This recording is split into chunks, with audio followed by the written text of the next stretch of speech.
So, welcome to the Raise. I'm your host Jade, and I'm here today with our guest Ammar, who is the founder of Finalrentals. They are helping local car rental companies go global by connecting them online with the likes of, Kayak, Skyscanner, Booking.com to get more bookings from these massive, well-known, travel brands. They are live in 33 countries in 191 different locations and have bookings happening on their site every 10 to 20 minutes or so, which is an amazing thing to know, an amazing stat to have about your business.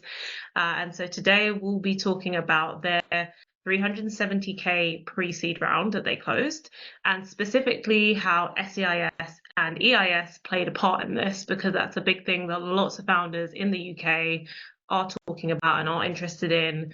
For those of you who don't know what they mean, don't worry, we're going to go into that. So don't worry about that. But Ammar, welcome, and thank you so much for joining us.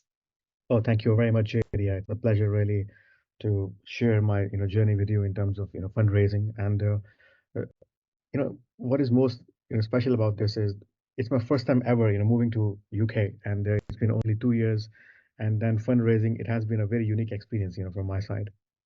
Yeah, no, that must be. It's been, I can imagine it's been a whirlwind, especially with traveling and moving. And actually, it would be great if we could start by telling us a bit about, your background and why you started Finalrentals. Yeah, absolutely. So I come from Pakistan. So I moved from Pakistan to Dubai in 2006 as a web developer to find my first web development job, right? And as destiny would have it, I ended up becoming a web developer for a local car hire company called Budget. And Budget was coming into the UAE at that time as a franchise. So I was given this big book, and I was told, you have to make a website based on these guidelines. And fast forward 19 months, we went live, on that, on that project, and it became a very big success. And then I went on making websites for Thrifty, Payless, Dollar, Superprice, Europe Car, Mm. and many companies for over 15 years.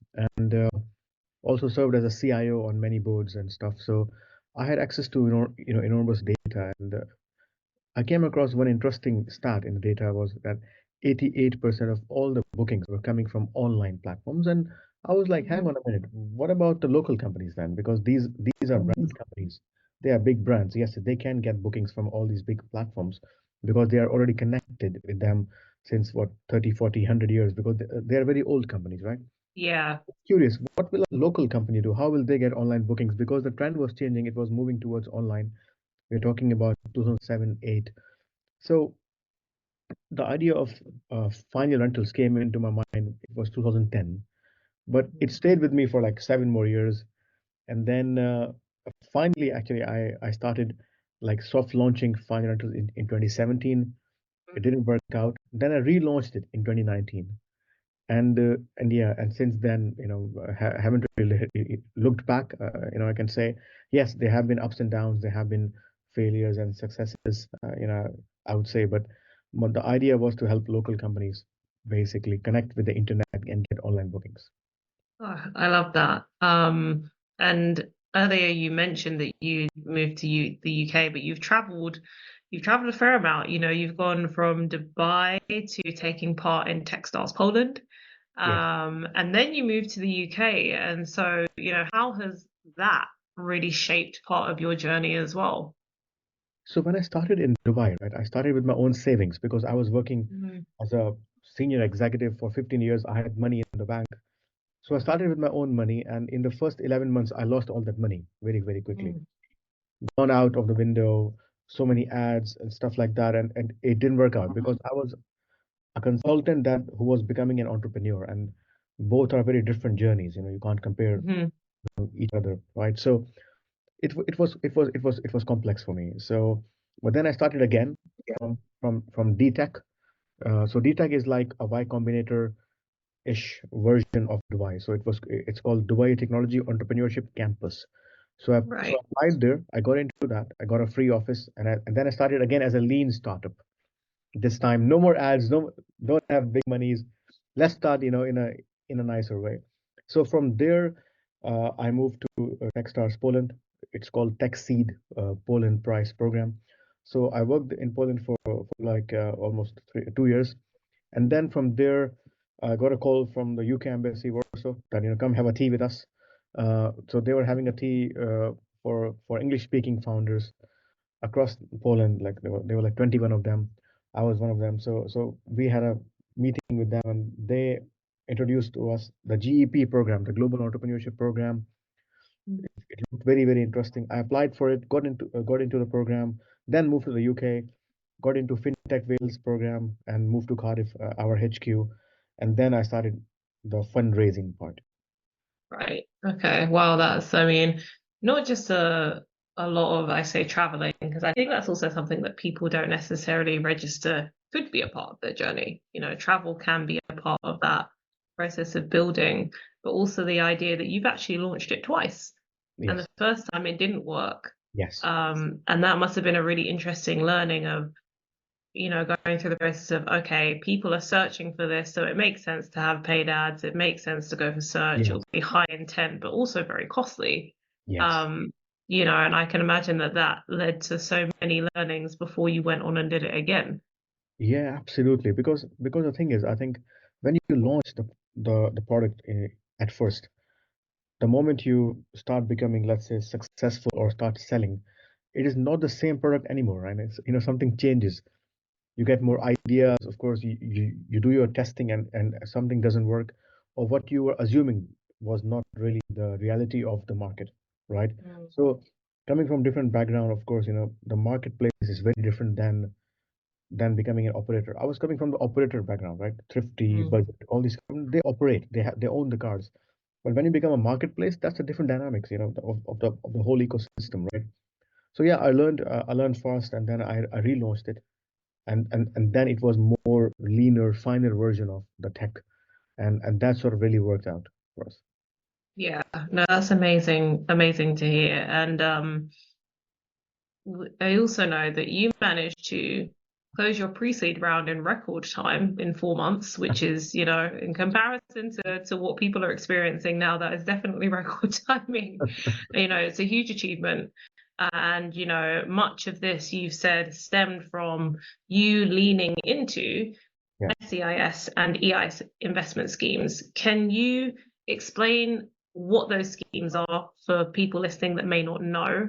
Um, and then we'll go into more about, how that helped you to really push the round. Yeah, absolutely. So in UK, we have these schemes, they incentivize the investor, the angel investor, to basically invest in high risk organizations and companies. And HMRC, the taxation body, is basically incentivizing them with tax credits. So the first scheme is SEIS, that is Seed Enterprise Investment Scheme. As the name suggests, it's for the seed companies, pre-seed, seed, where when you invest in any startup, you get a lot of that money back in tax credits, right? The only thing is that company that you're investing in must have HMRC advance assurance that Mhm. yes, this company qualifies for that tax relief, right? And then once you invest, you get your share certificate and you get a green paper, and that green paper can be used when you file your tax return, and you will get your tax credit back, or basically it will adjust in the total amount of tax that you have to pay, right? So this incentivizes you to invest in high risk companies, and you almost get 88% of your investment back, if things go wrong, for example, or Mm. or if it doesn't work out. So I think that is unprecedented. Like it does not happen in any country in the world. It is only in the UK that you are incentivized, you know, to invest in SEIS schemes, right?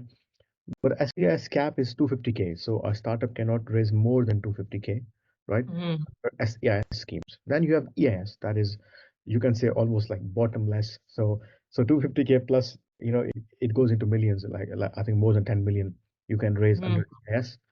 The tax relief is there also. It's not 88% back. It's almost like 55% back. If you do the maths, but again, it is tax relief. It is for high risk investments, but also big ticket investments, where Mhm. where investor is investing in a Series A company, pre-Series A, Series B. So I think that really helps a company scale up. Scale up fast, when you reach that stage that you have the product market fit, you have proven track record of customer acquisition, so you can scale up Mhm. quickly. You can use EIS, you can tap into the EIS investors, and they can help you. They can invest in you, and they are incentivized by HMRC. Yeah, and I think one thing that I've realized about these schemes is that it's the big thing about investment is that any investment comes with risk.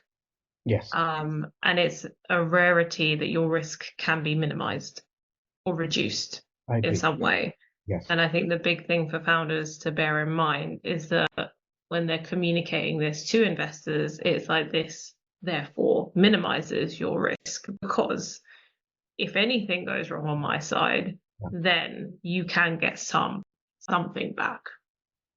exactly. So I think UK is a very unique as a country.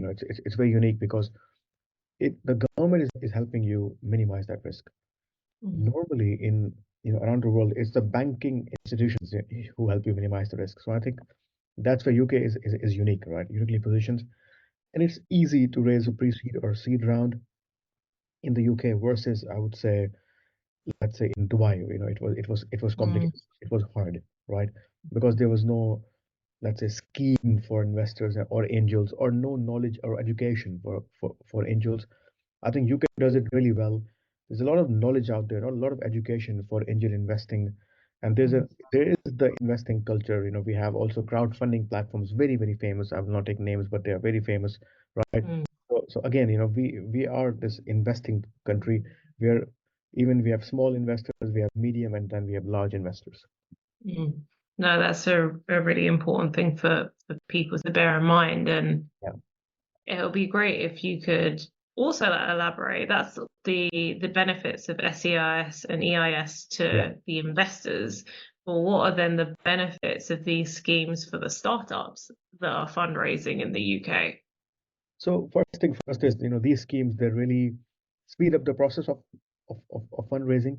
Plus in the UK, there are so many VCs also, like proper institutions who actually give you money under these schemes. And Mm, behind that check, there are individuals. So they handle the whole pipeline of people who will invest in that basket size of, let's say, 100,000 to 50,000, for example. And behind that, they have individuals who are working with those funds. And these funds are doing everything: due diligence, speaking with mm, the startups, scouting them, which one is right, which one is not right, which one is high risk, which one is, let's say, low risk.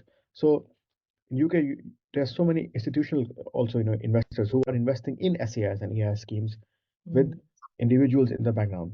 So, for example, Fuel Ventures. So I've used Fuel Ventures. They were fantastic in terms of giving quick answers. The communication was absolute top notch.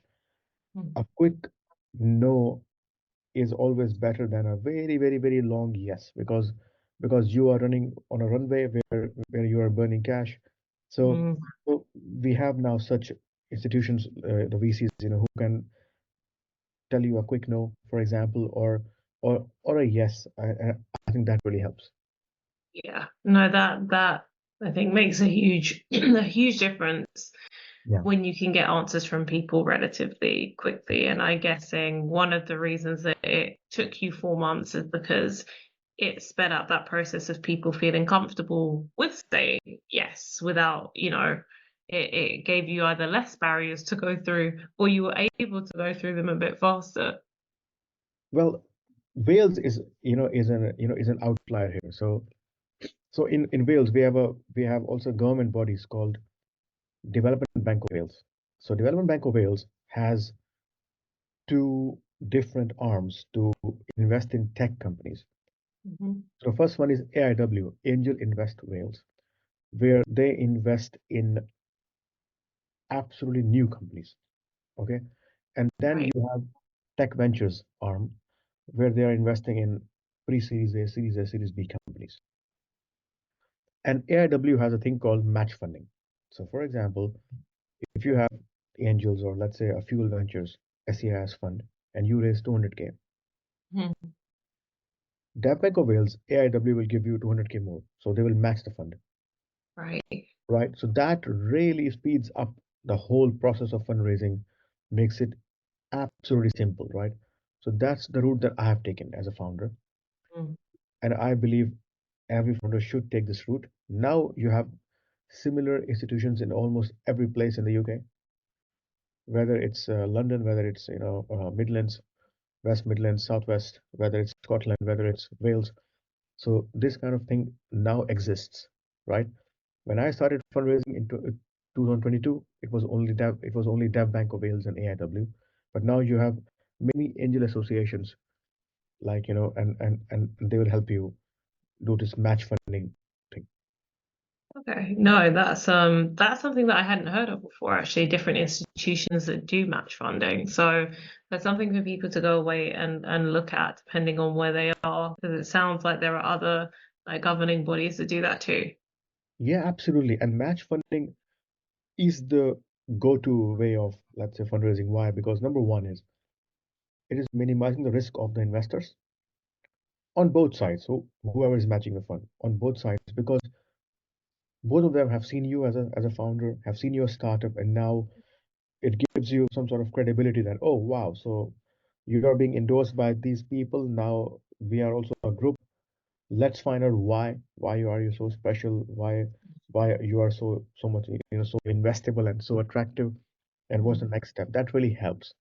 And I think match funding really is helping a lot of organizations in the UK to raise a pre-seed round.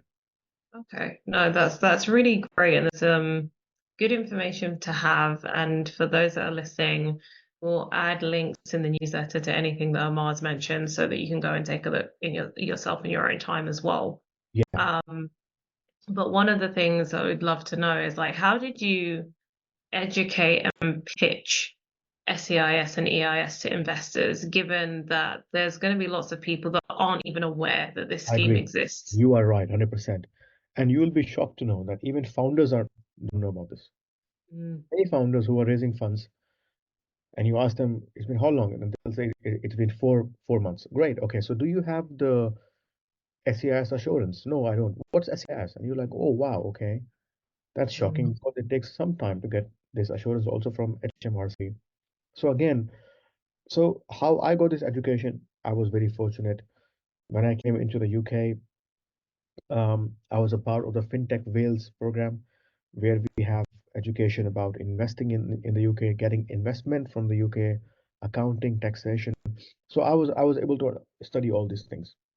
mm, So I was lucky. How investors get this education? Um, so of course, Angel Invest Wales, they educate their investors. What is SEIS, how it works, what's the relief, what they can expect. So now many organizations in the UK, they're also now working on educating the investors. So whether it's Southwest, West Midlands, London, Scotland, now this education is actually available, to all the investors who are now being a part of that consortium or that, how should I say, that group, right? mm. Or syndicate. So they have this information, how it works and all that. So I think now this education is now widespread versus, let's say, 2 years back. Yeah, Yeah. yeah. No, that makes a lot of sense, and I think because you can go after different types of angel investors as well. You can go after people who are like, what you would say a seasoned investor, somebody that has done this time and time again. It's part of Yeah. what they do. They have like their own thesis. They're very specific about the types of startups they want to put their money into. And then there are people who would just know the industry very well, are maybe in C-suite or very senior, and would be interested in investing in, say, a company that's similar to yours. And that's where I find that you're having more of those conversations about, okay, what is SEIS and EIS? Oh Because yeah. they're not Yes, yes, yes. usually the type of person to invest. And that can be really interesting because it's like, oh, okay, I might be the first company that they invest in. Yeah. I completely agree with you. Well, I have two different viewpoints on this. So number one is I would prefer to take money from an investor who already understands the framework of EIS or SES or already Mm, invested in a company before, let's say a couple of companies before. Why is that? Because um, when you invest, it's almost like raising your first round. So when you raise your first round, you learn a lot about numbers, financing, let's say Mm. documentation, all those things. It is same thing also about, with the investors also. They understand, what documents they have to sign. Term Mm. sheet, SHA, AOA, agreements. So they have gone through that process. So that really helps them because you don't want them to feel like, oh, why am I signing this document? Like, what is this document for? Like, how many documents I have to Mm. fill? Like, what's going on? I thought it will be simple. Whereas it's not, unfortunately, there are documents to sign, whether it's on seed legals or somewhere else. So again, so yeah, but I have raising also money from first time investors, and then what I have done really well with that is I have a Zoom call with them. I tell them, here's a platform called seed legals. That's how it is. One, two, three, four, five, six. That's the step. I will give Mm. you a share certificate from this platform. It will come to you. So it takes an hour or two, but I think I've done really well educating those investors who were investing for the first time. And Okay. I'll tell you one incident. I met one investor, very ultra high net worth person, fantastic person really. And I met him and he Mm. said, I hope I am asking the right questions. And I said, don't worry, even if you don't ask me the right questions, I will give you all the answers. Like I will tell you everything Oh, about. I will be transparent. Here's the accounting, here's the audit report, here's this.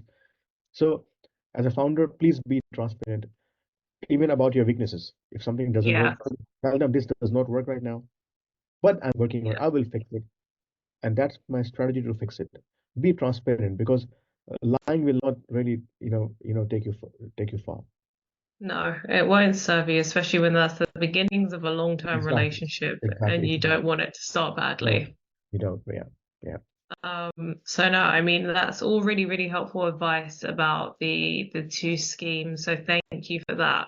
No problem. Um, but you've also said that you were speaking to say 5 to 10 investors a week.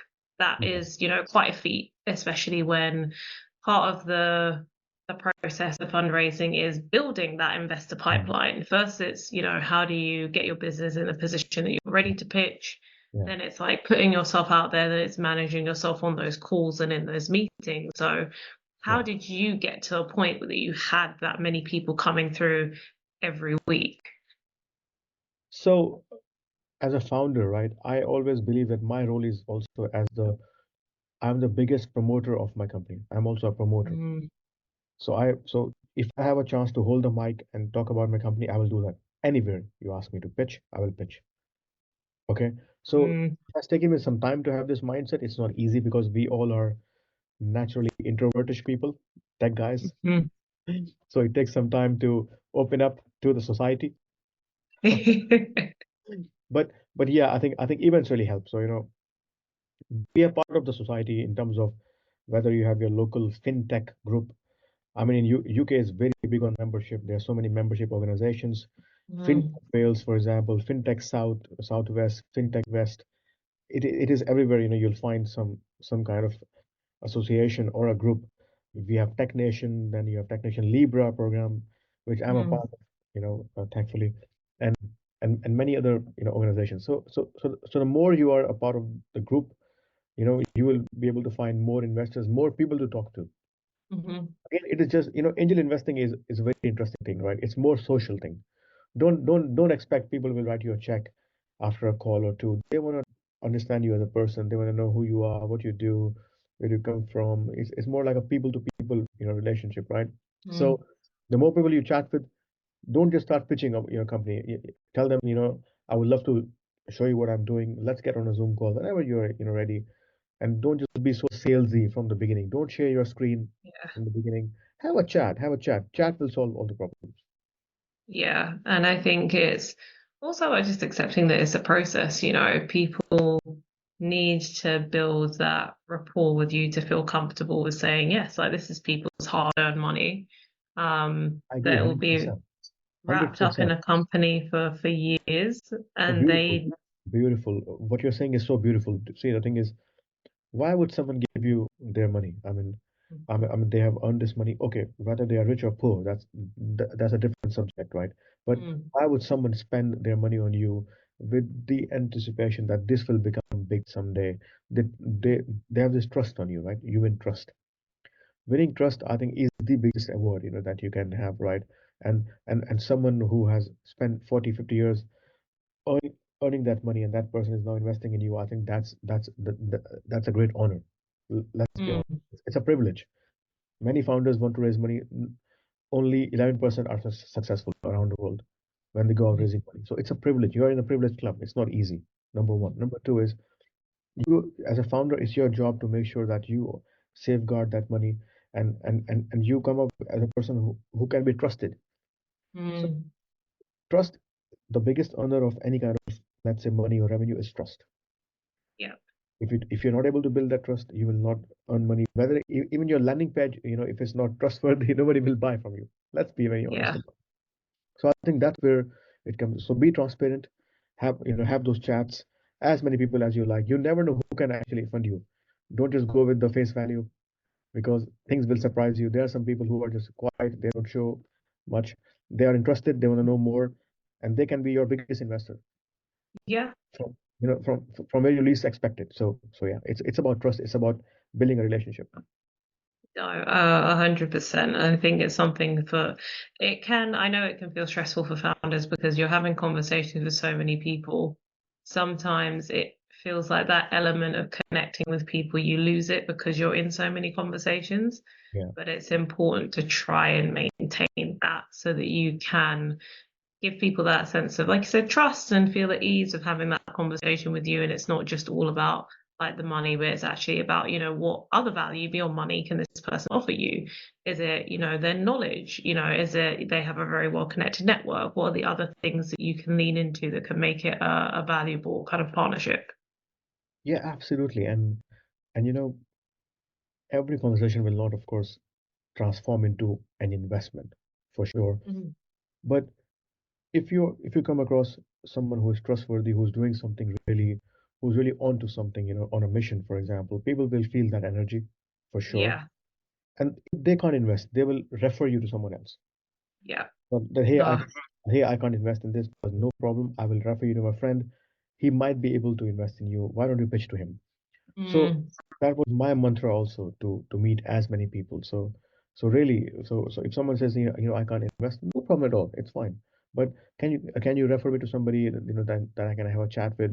It will be mm, nice to understand, what's going on and all that. So I think, again, it's like, law of averages, right? I mean, as many people you meet, and let's say the success in a rate will be 5%.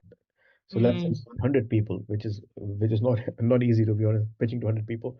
But let's say five are investing, and the ticket size is, let's say, 20K or 40K. You raise 200,000. So Yeah. again, do the maths, right? No, that's true. And I think it is really important to kind of reverse engineer that process and say, how much do we want to raise? How many people Yeah. should I realistically be speaking to? Um, and I can imagine in all of the calls that you had, there must have been questions that investors were asking again and again. So what were some of those things that kept coming up when you were speaking to them? So that is a very important question, right? And this answer is, I think, it will be very valuable to many founders. So why people don't invest in you if they have the money, Mm, right? Is because they don't understand your business. mm, No matter what they're asking you, the fundamental idea is they don't understand how this business works, right? So let's say we all know how a bakery will work. You have your supply, you have your material, you make your mm, cakes and your bread, and you sell it. Very simple. I understand it. Is your business also that understandable? Is it easy to understand in your pitch? Or is it all about AI, metaverse, transform this into that, and it's all like, oh my God, I can't get it. So if I can't get it, how can I know? How can I invest in it? mm, How it makes money, right? So there are so many pitches that I've gone through, so many founders, who work now in our group, and I always tell them, make it as simple as possible. Please don't say, it's an AI for this, and then goes inside this and comes out from this, and that's how you make money. No, mm, don't do like that. Nobody will invest in you because they don't get it. Even if I don't get it as a tech guy, imagine a mm, non-tech investor. How can he understand? So all the questions, boil down to this one thing. They want to understand how this thing works, mm, like what exactly is needed as a material, as a raw material, and what exactly is needed to come out as a product, and then what yeah. is needed to actually sell it. Yeah. how the money comes back. It is only these four steps, right? And every question is actually about these four steps. If you, you know, if you want to drill down to this thing, right? Four steps: how Mm. it works, how it is made, how it is sold, and when it's Mm. sold, how the money comes back in, and what's the net of that money. What it Mm. makes for us. So the biggest question in my case was because I'm an online platform. So um, people think, oh, online platform. So what? So there's so many platforms. Yeah. So what are you doing differently? I've heard there's so many platforms, and don't forget all these angel investors. To be fair to them, they're not the guys who sit on tech every single day or do Yeah. they they have heard these things from from their friends. There's this big platform doing this, big doing that. They might not have used it, but they have already understood it from their friends, and Mm. now they're comparing that based on that passive knowledge that they've had. So it's Yeah. your job to give them the active knowledge that, sir, yes, Yeah. my platform is there, but I'm doing this. This is our difference. Maybe we are partners, maybe we are not. That's the difference. It's very, very important. And also, many founders I've seen that they sort of, I don't know, disrespect the competition. Don't do that. Mm. Mm. Yeah, don't say, oh, that site is shit and I'm the best. No, don't do that. Appreciate, everyone has a journey. Appreciate that. Yes, that's my competitor. They're doing this. I really appreciate their work, but that's what I am. Mm.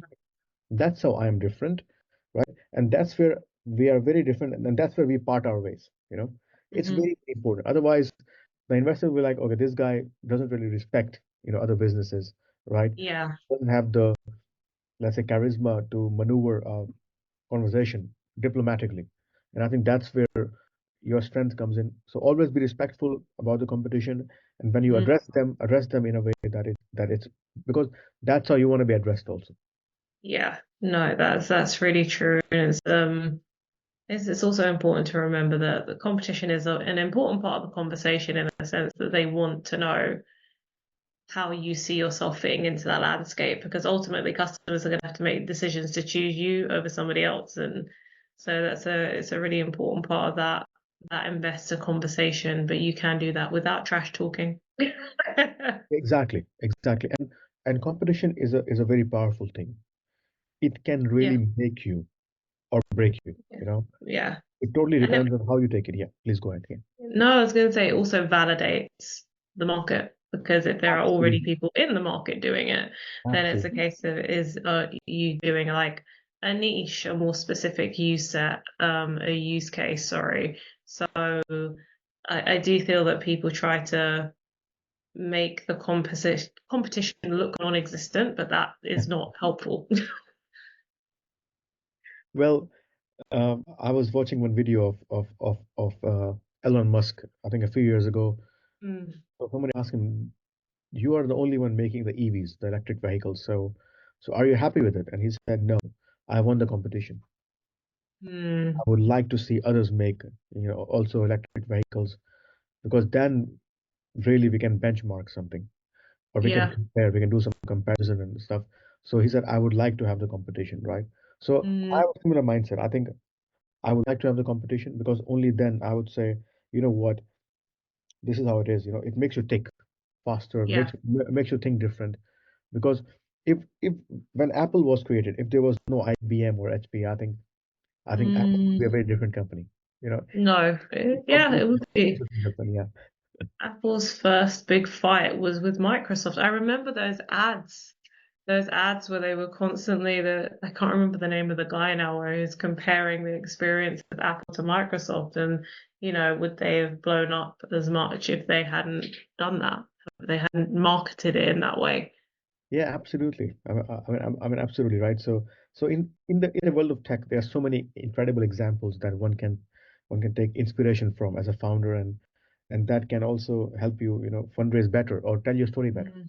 Yeah, no, 100%. And speaking of that, what are some of the tactics that you use to drive more investors down the funnel? Like, how did you get them further to that conversation or closer to that conversation, sorry, where they would eventually say yes? Sure thing, absolutely. So.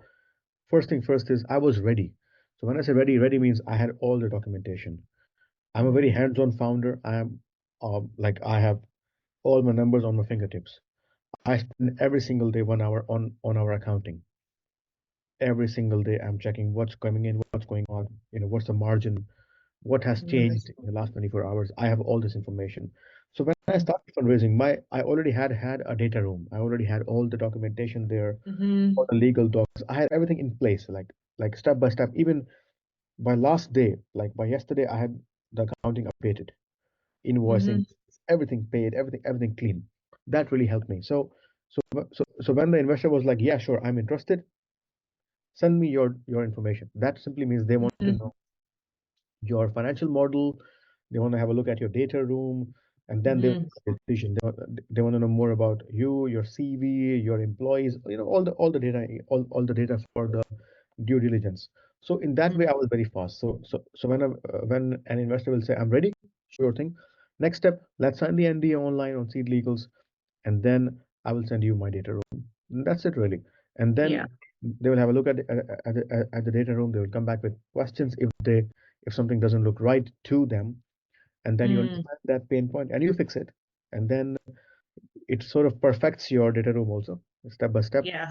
And then that really helped me. And then from Seed Legals, you send them the agreement to sign, money comes in, and you send them their certificate, and then the compliance with the SEIS, yes. So I was actually pre-prepared even before someone will say yes. I had Mm, those folders ready. So if you're a founder who doesn't understand numbers and accounting or finance, you are out and out tech guy, no problem. You can just spend an hour or so with your accountant. Ask him, please show me my P&L, explain this to me, how it works.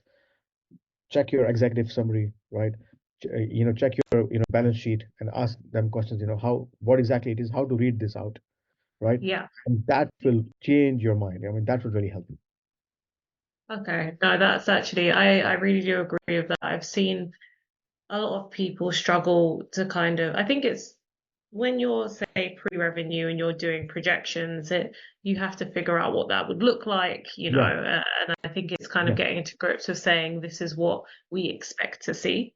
When people are like generating revenue, it is important to say, I know that we have X coming in and X going out. yeah, Um, absolutely, absolutely. And also, the most important thing is the driver of revenue. So, mm, you can say I have made 30,000 pounds net this month. Fine, okay, but how? Like, what's the driver? yeah. Because last month you made 20,000. Now you have Hmm. 30,000. Great. That's an increase. Incredible. But how come, Hmm. what happened actually, right? And many founders, I'm not sure, if they're able to answer this, and that's where someone can lose interest because that means you don't have a grip on the business, like you don't have a grip on the game, Hmm. right? Like how it works, right? So I'm very much interested in studying those spikes in the revenue. I really want Yeah. to know what exactly happened here, and if I Yeah. can pull it down, if I can triple it, what it takes to triple this now. Like, okay, so I have Yeah. achieved this growth that is 33% more than last month, which is fantastic. Now, Mm, is it a fluke? Okay, if it's a fluke, what's the reason behind this? If yeah. and if it's like a true natural growth, what can I Mm, do to actually triple this now? Do I need more money? Do I need more people? Like, what exactly I need for that? yeah. And that's really important because that's taking a model and being able to replicate it. Absolutely.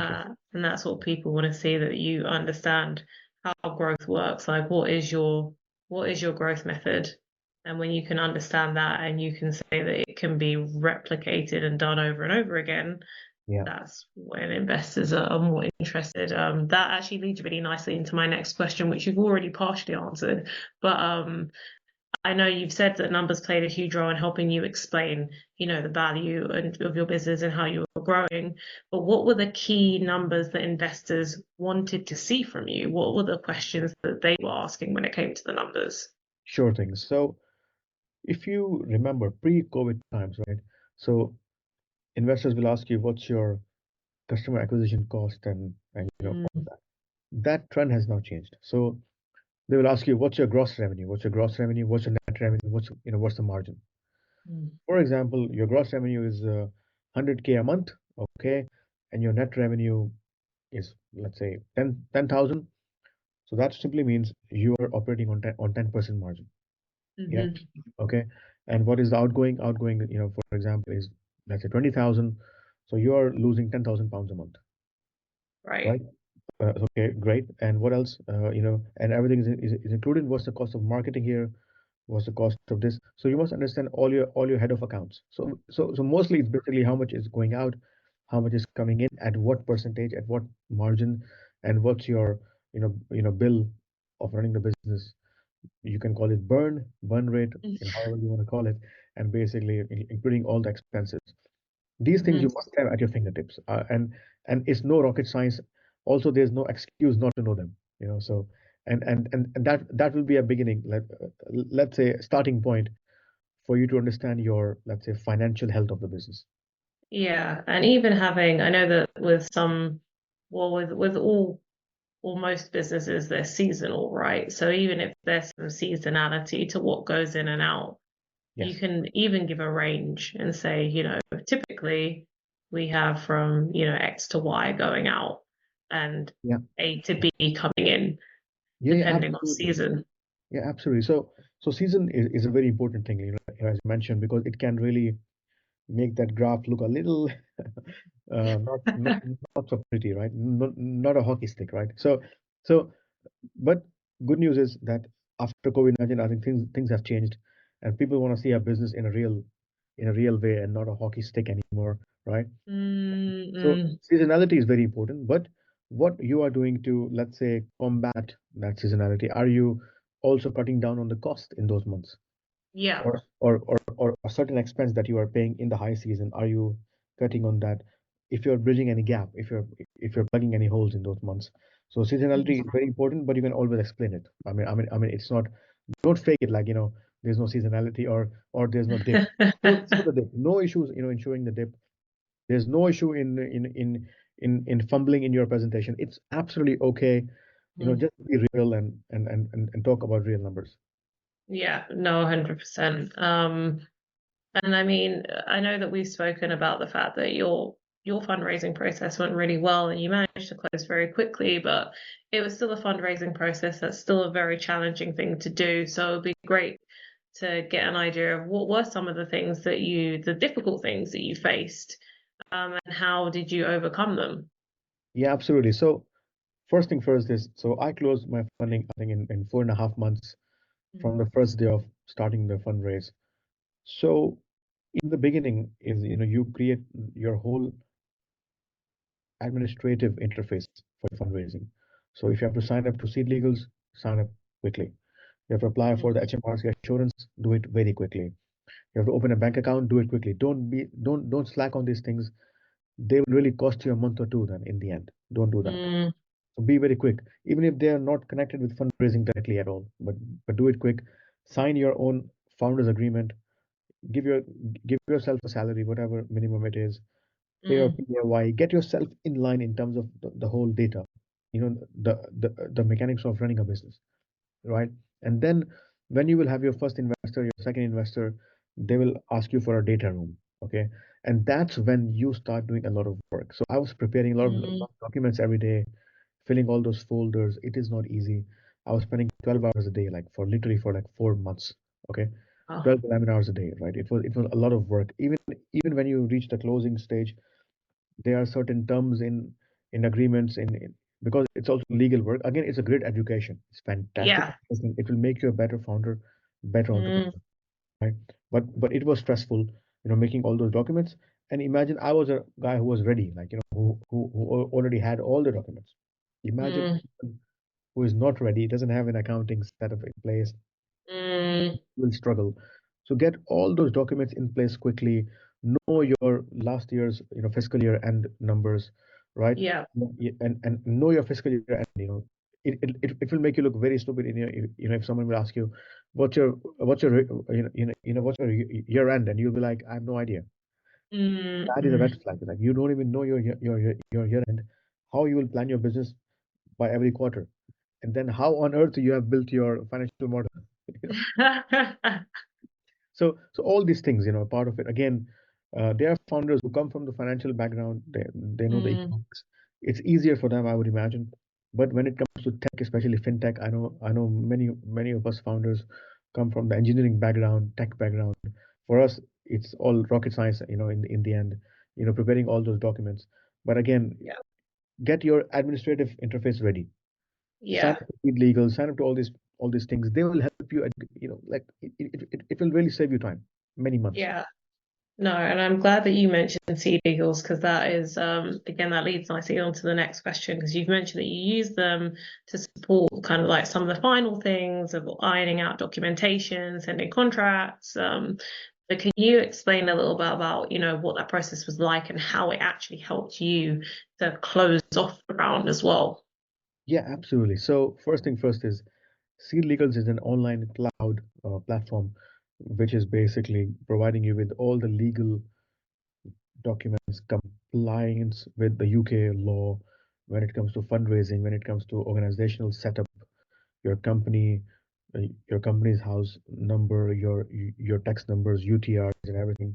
So Seed Legals will help you basically getting all that, right? So when you open a company in the UK, you still have to apply for a VAT number, right? Yeah. You still have to apply for HMRC advance assurance that I want to raise funds under SEIS and EIS. You have to, and C Legals will have all those documents ready for you to fill, almost like a Mhm. questionnaire. You fill the questionnaire, you click submit, and you get the document ready to be sent to HMRC. Seal Legals is not just a cloud platform. They will also have a call with you. It's hybrid. They will have a call. Mhm. They will tell you this we are doing. We're doing this. Is this right or wrong? All those things. So that administrative and legal interface, when you set that up, that saves you months in terms of, let's say, working with a high street lawyer, for example. It saves Mm. money and months. So sign up to Seed Legals. The moment the day you decide that I want to raise funds, you can sign up to Seed Legal's basic, package also, no problem. And then you can add more credits as you need those documents, as and when you require. Yeah, no, that's really good advice and something for people to bear in mind. Also, for anybody listening, remember we're going to be adding links, so you don't have to be scribbling down notes, Yes. so that you'll be able to find them afterwards. But last question. So, if you could go back and do it all over again, would you do anything differently? And if so, what? So if I have to do all over again, the only thing that I will do differently here is I will try to, look for even more, let's say, institutional organizations. My Mm, my round was very angel heavy. So basically angels, and then you have Angel Invest Wales, again a syndicate of angels, and then you have Fuel Ventures, again a syndicate of angels behind the Fuel Ventures. So I yeah. would I would bring in like a proper institutional, uh, VC in who is into pre-seed investment. Hmm. Why I would do that? Because it's like a brand, right? So if you raise money from Sequoia, for example, Hmm. people think, oh wow, this guy raised money from this company. He must be serious entrepreneur, right? Hmm. So so the name really helps. It pushes you to the next level. In my case, Fuel Ventures is a great name. By the way, it's very Hmm. respected VC in our ecosystem. That really helped me. But but I would also add one more institutional body, right, to give me even more bigger, higher, better credibility.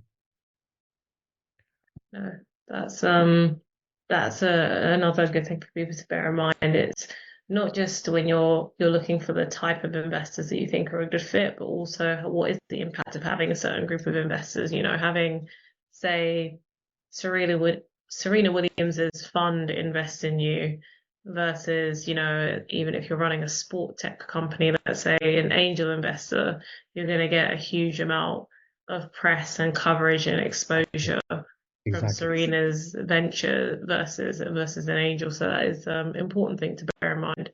Yeah, absolutely. I think you give a beautiful example. So having a celebrity or a superstar endorsing you, right? It sort of changes everything for you, right? Also, you will spend a lot of money in promotion, and most of the promotion is about, hey, I also exist. It's me. Mm, There's a company that is called Finalrentals. But if you have a celebrity, endorsing you, So that saves you millions in telling people that, hey, I also exist, because people will know, oh, so Tom Cruise invested in this company. Wow, okay. So people will know about it. You'll become famous.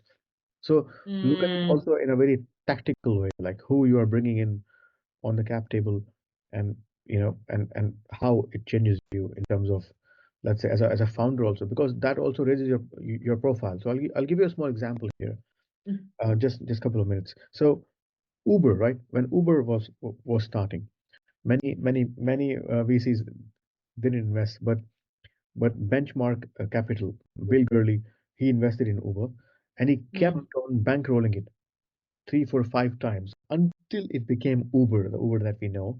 And then mhm. Google invested in that company above $250 million, something above that.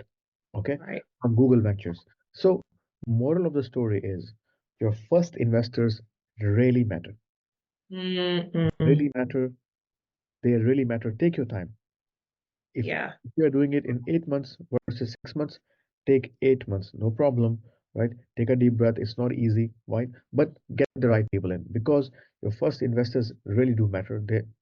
It's how much firepower they have, whether it's money or connection or, I don't know, outreach, that will really take you further. Yeah. No, those are all really, really good things to bear in mind. So thank you, Amar. It's been an hour has gone by quickly. I say this at the end of every episode, but it's true. When we're running through all of the ins and outs of fundraising, it does go by super, super quick. So thank you for everything that you shared in the past hour. It is my pleasure, Jade, and you are a great conversationalist. I mean, I can chat with you for hours. I mean, honestly. No, thank you. Like I said, I really appreciate everything that you've shared. It been so valuable. And for everybody who has listened all the way to the end, a big thank you to you as well. Like I said before, remember we will be leaving links to everything that Amar has mentioned in the newsletter version. So bear that in mind. You don't have to take notes. You will have links. I'll also leave links to where you can find Amar, and where you can find Final Rentals, so you can take a look at his platform. But yeah, again, thank you. Really hope that you enjoyed the chat. Don't forget to subscribe, like the podcast. Also share it with other people that you feel may benefit. So if you've got friends who are founders that are fundraising, that don't know much about EIS or SEIS, then please share this with them. The more people who know, the better. And yeah, feel free to message us if you have any questions, and we will see you on the next episode.